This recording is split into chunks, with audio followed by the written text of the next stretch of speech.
Hey, welcome back. Today we're going to be looking at some techno-tactical skills, specifically cadence and positioning, with a little twist to it with some mag changes and things like that.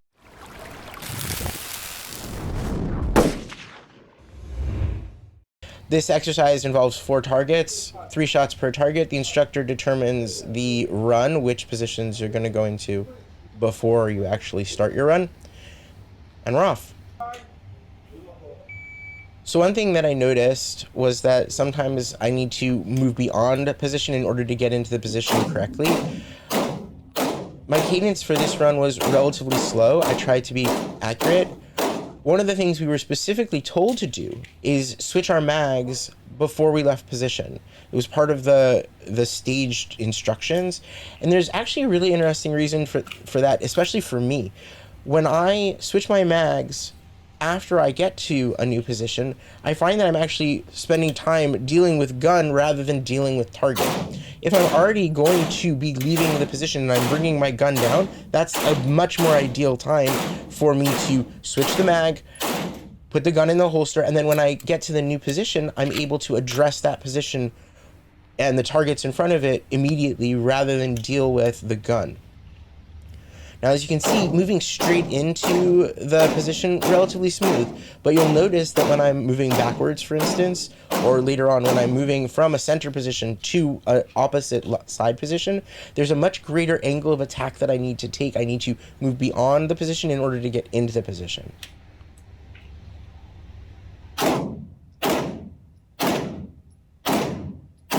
So my first run wasn't so bad. In terms of accuracy, no real issue there. Almost all alphas. I think I had 3 Charlies. Switching the mags before movement was completely worthwhile, especially for me where I'm actually reholstering my weapon. Obviously, somebody who can move might be worthwhile for them to drop their mag, continue moving, and put the new mag in once they get to a position. For me, definitely not a good choice. Definitely worthwhile to switch my mags before I holster my gun, move into the new position, and then address targets immediately once I'm in that position. Cadence needs to change based on distance. There's no doubt about that either.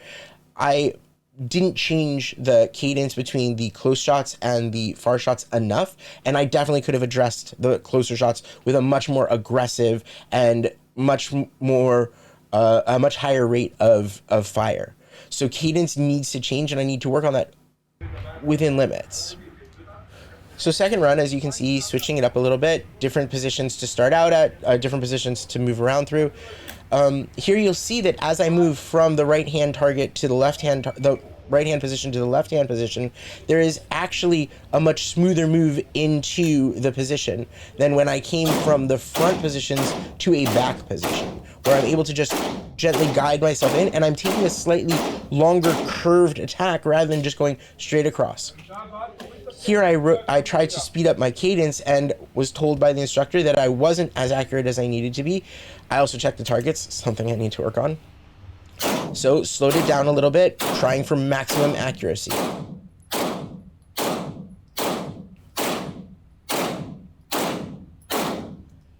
And here again, you'll notice as I move forward into the new position, it's a straight on run, so I don't really have to worry about angle of attack as much, and it's a much more direct approach to the targets.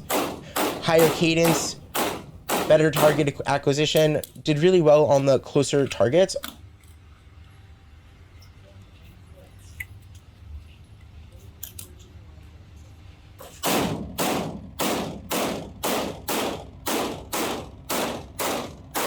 All right.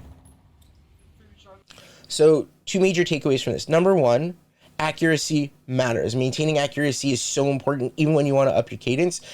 And the other thing that matters is that line of movement. When I was moving left to right and right to left, it was a much smoother move than moving front to back, and I had to take a less angled attack in terms of how I was moving my chair in order to get into position.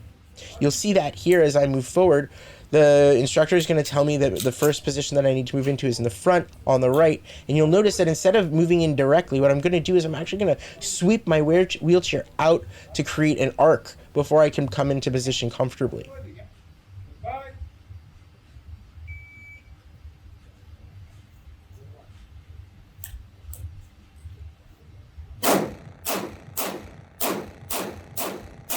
Here, I tried to get it to that higher level cadence, but I really wanted to maintain accuracy, especially on the positions in the back. So you'll see I slow down my cadence just a little bit in order to make sure that my target acquisition is on.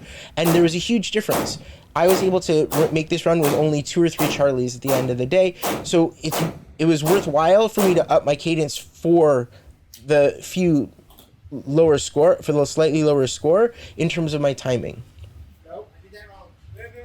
And a brain fart on my part, because I forgot that they actually said move forward instead of moving across. Happens even in competitions, something that I also need to work on. Tactical thinking is part of what needs to go on in order to decide where to position myself and how to maneuver.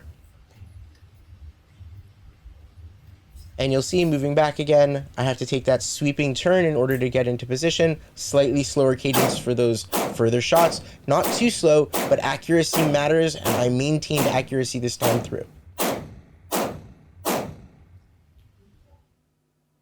So basic lessons, there's a fine balance between accuracy and increased rate of fire, and finding that balance is very important, and it depends on distance, angle of attack, position, and so much more. Thank you for watching. Hope you enjoyed.